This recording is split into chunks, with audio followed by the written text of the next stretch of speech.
हमारे लिए बहुत ही बड़ी प्रिविलेज है, क्योंकि जब वार साहब मेरे पास आए, कहा कि यहाँ पे प्रोफेसर एस सी वर्मा आए हैं। क्योंकि मैं आपको एक चीज़ बोलूँगा कि जब हम पढ़ते थे, अपने टाइम जब पढ़ते थे, फिजिक्स मेरी बहुत कमज़ोर, बहुत ज़्यादा कमज़ोर। तो जब मैं 11th स्टैंडर्ड में आ गया तो फिजिक्स का मुझे इतना फोबिया था, बहुत ज़्यादा फोबिया था। तो उसके बाद मैंने उस टाइम कैसा क्वालिफाई किया, बहुत कम मार्क्स फिजिक्स में थे, तो मगर फिर भी क्वालिफाई मैंने JKCET उस टाइम किया।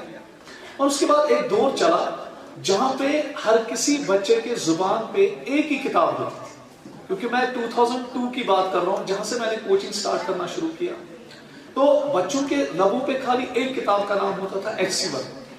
और मुझे आज भी याद है कि जब बच्चे JKCET देते थे तो फिर बच्चे कहते थे, सर जब हमने क्वेश्चंस देखे, उन दिनों फिजिक्स में 70 क्वेश्चंस आते थे, केमिस्ट्री में 70 क्वेश्चंस आते थे, बायो में 70 क्वेश्चंस आते थे, कुल मिला के जो पेपर JKCET का होता था वो 210 मार्क्स का क्वेश्चंस का होता। और फिर मुझे आज भी याद है कि जब बच्चे मेरे पास आते थे कि सर जो फिजिक्स पेपर है वो रेप्लिका था HC वर्मा।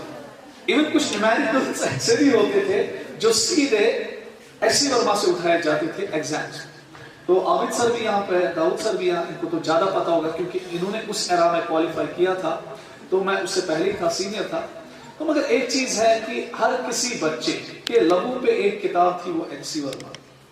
तो उसके बाद जब मैंने देखा कि HC वर्मा किताब जो है बच्चे इसको इतना प्रेज करते हैं, है क्या, तो मैंने स्टार्ट किया सर के बारे में देखना, क्योंकि उन दिनों इंटरनेट इतना ज्यादा नहीं था, उतना यहाँ ये नहीं था। तो फिर मेरा बहुत ज्यादा क्यूरियोसिटी बढ़ा, वो कौन सा दिन होगा मेरी जिंदगी में कि जब मैं सर को अपनी आंखों के सामने देखूं। तो एक बार सर यहाँ आए तो बात साहब ने मुझे फोन किया कि HC वर्मा आए हैं, मगर उन दिन उस टाइम मेरा क्लास चल रहा था, तो मैं आमतौर क्लास नहीं छोड़ता हूँ क्योंकि बच्चों का सर बहुत इंपॉर्टेंट होता है, क्लास नहीं छोड़ सकता। मैंने बहुत कोशिश की मैं सर से मिलूं, मगर आज मेरा वो ख्वाब पूरा हुआ कि आज मेरे सामने सर आया।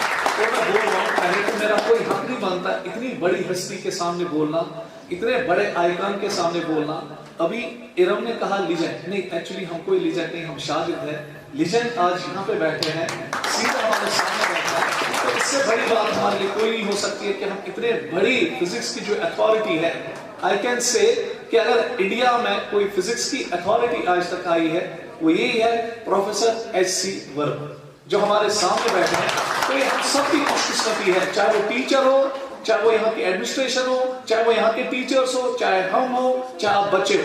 ये खुदा की तरफ से कुछ ऐसा था, कुछ अच्छा काम हमने किया था कि आज इनके सामने हम बैठे हैं, इनका हमने बात सुनी। और अगर आपने सर की बात सुनी होगी तो मैं पूरी तरह से नहीं कुछ कह नहीं पा रहा हूं कि 1 घंटे में सर ने कितनी बड़ी मैसेज देना कि ये दुनिया हमारा घर है और हमें कोई हक नहीं बनता कि हम इस दुनिया में गंदगी फैलाएं। तो गाड़ी से, टूथब्रश से, एक गिलास से, एक कप से आप छोटे बच्चों को सर ने दुनिया की अहमियत सिखाई कि इस दुनिया में रहने के लिए हमें इस दुनिया को कितना साफ रखना है। इसलिए सर मैं आपको बोलूंगा, हम जिस रिलीजन को बिलोंग करते हैं, we belong to Islam, Muslim religion. Sir वहां पे ये कहा गया है कि सफाई पाकीज़गी वो हमारा आधा ईमान, अपनी सराउंडिंग्स को साफ रखना वो हमारा आधा ईमान। अगर हम सफाई नहीं रखेंगे सराउंडिंग्स में तो हमारा ईमान ठीक नहीं, we are not a good Muslims. तो दिस इज बोला, तो ये हमारा रिलीजन का एक आधा हिस्सा है जहाँ पे हमारे प्रॉफेट सल्लल्लाहु अलैहि वसल्लम ने बहुत स्ट्रेस किया कि अपनी सराउंडिंग्स को साफ रखो, अपने इलाके को साफ, अपने आप को साफ रखो।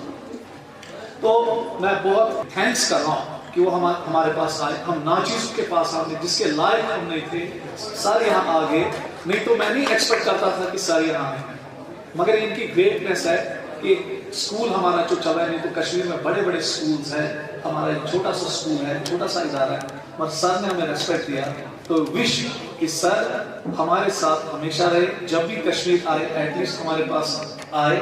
और मैं विश करता हूँ कि इनका जो साया है वो हम सब पे रहे, इंडिया पे रहे, यहाँ के जो साइंटिस्ट है, यहाँ के जो टीचर्स कम्युनिटी, यहाँ के जो फिजिक्स है, साया इनका बरकरार रहे। इन्होंने कहा हमारी एज तो चली गई, नहीं सर आपको अभी बहुत देर तक रहना है इस दुनिया में, हमें गाइड करना है, यहाँ के टीचर्स को गाइड करना है, यहाँ के स्टूडेंट्स को गाइड करना है।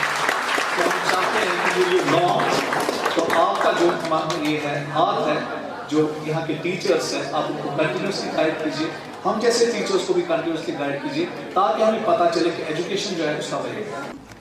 जो बुक्स इन्होंने लिखी, S C. Verma part first, S C. Verma part second, that's considered to be the Bible of physics.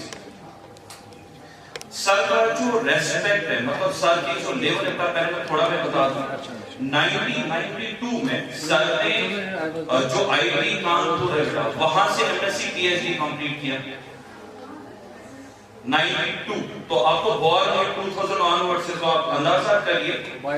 दूसरी बात, जो इसरो के साइंटिस्ट है, आप उनसे थोड़ा सा जान सकते हैं कि सर की लेवल क्या है।